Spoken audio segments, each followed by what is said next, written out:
Alors, bienvenue sur la chaîne de Successful Parentpreneur. Coucou Patricia. Coucou Mickaël, coucou à tous. Aujourd'hui, on Je suis dans le va soleil. vous expliquer comment faire 100 cas par mois avec votre business. 100 cas par mois avec votre business.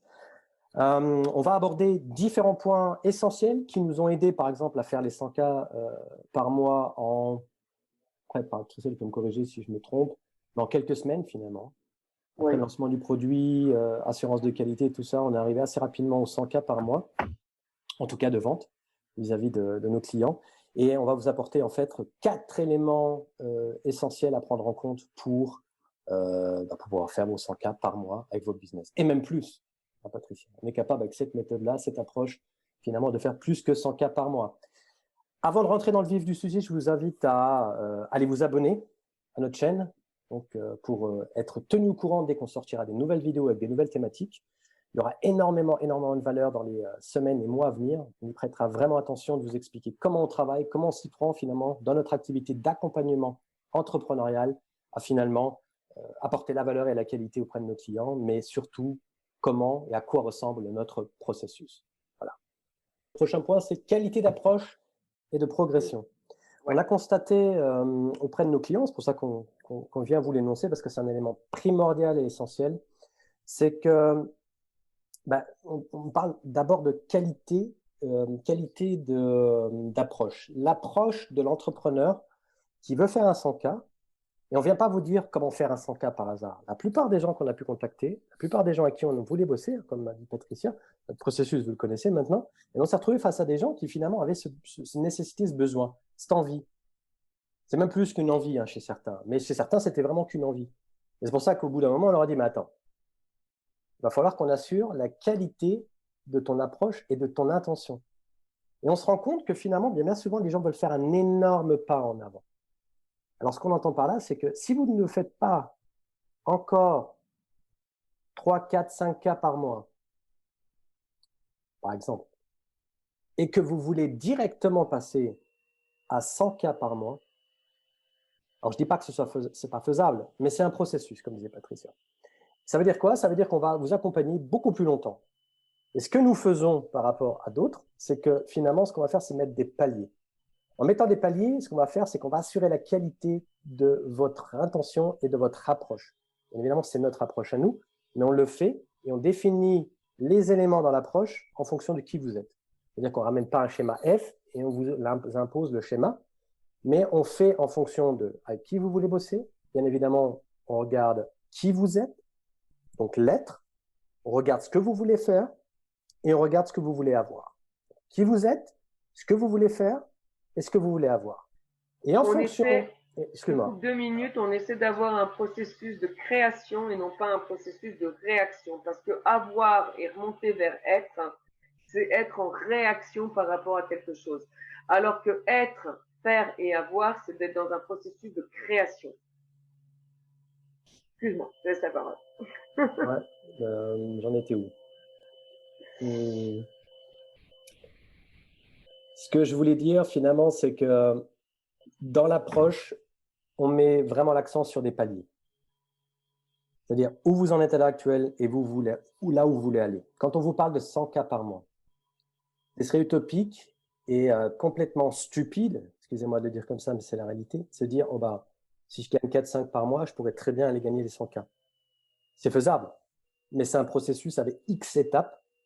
Et le but derrière tout ça, c'est de vous faire passer de palier en palier. Donc, c'est vachement important pour vous dans la qualité de votre approche. Si vous ne faites pas accompagner, parce que vous n'avez pas les moyens, parce que vous avez peur, parce que vous n'avez pas la nécessité, etc., etc. Beaucoup de croyances, beaucoup de choses qui font que.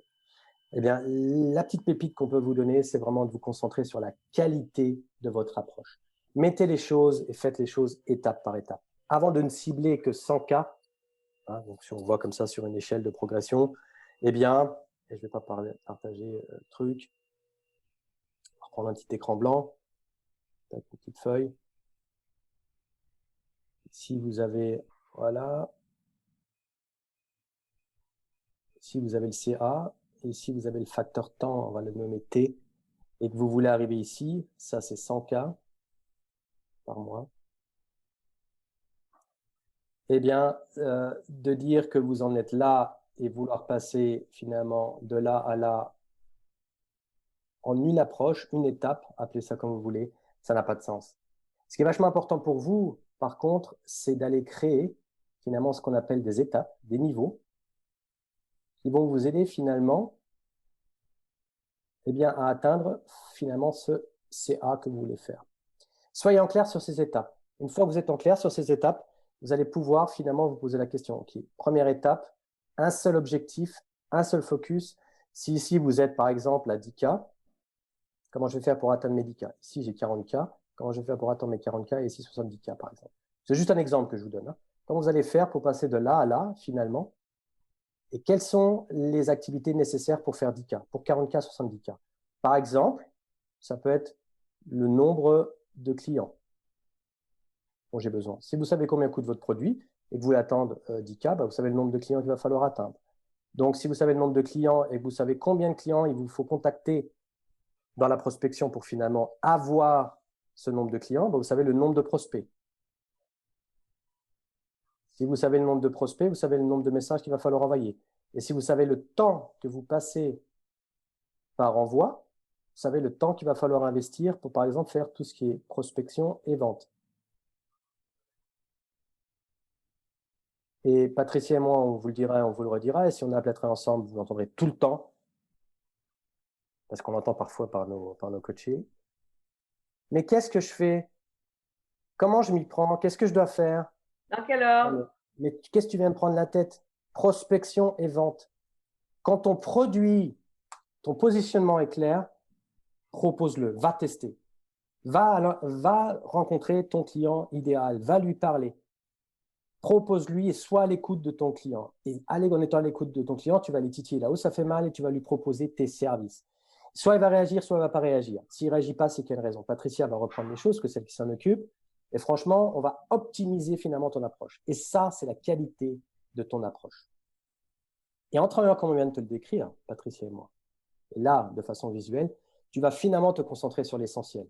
Pas sur 150 000 trucs, mais tu vas te concentrer sur les 20% de tes activités qui vont t'apporter 80% de tes résultats. Deuxième élément, Patricia.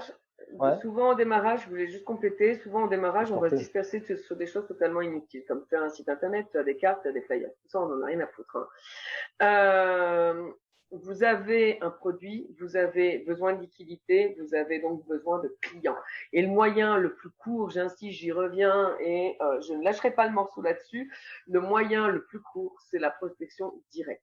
Parce que vous avez besoin qu'entre le moment où vous avez sorti votre produit, vous êtes au clair avec votre produit, et le moment où le cash va rentrer, vous avez besoin que ce moment-là, il soit le plus court possible. Parce que sans cette base, vous ne pouvez pas croître. Parce que si tous les matins, vous vous demandez comment vous allez manger, comment vous allez payer votre loyer, comment vous allez payer votre électricité, comment vous allez payer la masse de factures qui s'accumule dans votre boîte aux lettres, vous ne pouvez pas avancer comme ça. Donc, vous avez un produit, vous avez votre niche, vous allez au contact direct avec le client. Après, ça peut être en distribuant des flyers sur les parkings. Si votre cible, elle se trouve être une future maman et que vous avez des magasins périnataux à côté de chez vous, ou vous décrochez votre téléphone, mais vous allez chercher un contact direct avec votre client. Et surtout pour ceux qui me disent « Ah ben oui, mais si je veux contact direct, j'ai besoin de flyers. » Non. Vous avez un produit à vendre, vous expliquez votre produit, vous essayez de comprendre si la personne qui est en face est réceptive. Si elle l'est, vous prenez le numéro de téléphone, c'est vous qui restez maître de la relation. C'est dur, c'est froid, c'est confrontant, oui, mais c'est le moyen le plus court de trouver des clients. Après, à partir de 40K, vous pouvez commencer à réfléchir à ce que vous allez automatiser. Parce que là, ça a du sens. Vous avez une trésor qui rentre, vous savez comment faire rentrer vos clients. Le temps de prospection est diminué quasiment de 75% parce que vous n'avez plus à vous demander quand vous voyez un profil si c'est le bon ou pas le bon. Vous le savez. Donc, à partir de ce moment-là, ça commence à avoir du sens de commencer à mettre des choses en automatique, à commencer à établir des tunnels de vente pour pouvoir éventuellement vendre vos produits.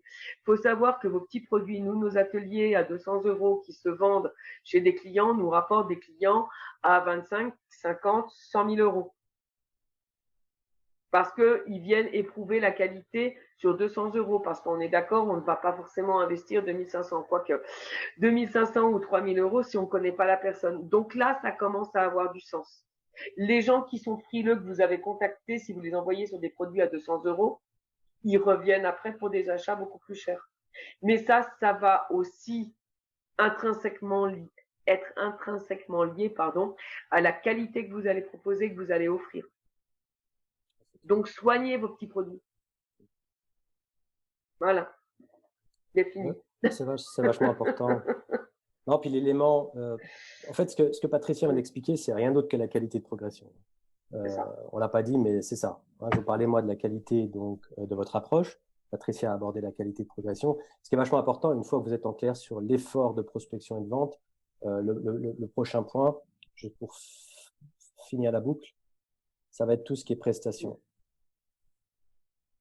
Et au niveau de la prestation, on arrive finalement au dernier élément qu'on aimerait vous amener dans cette vidéo, c'est le processus d'acquisition de clients et de prestation.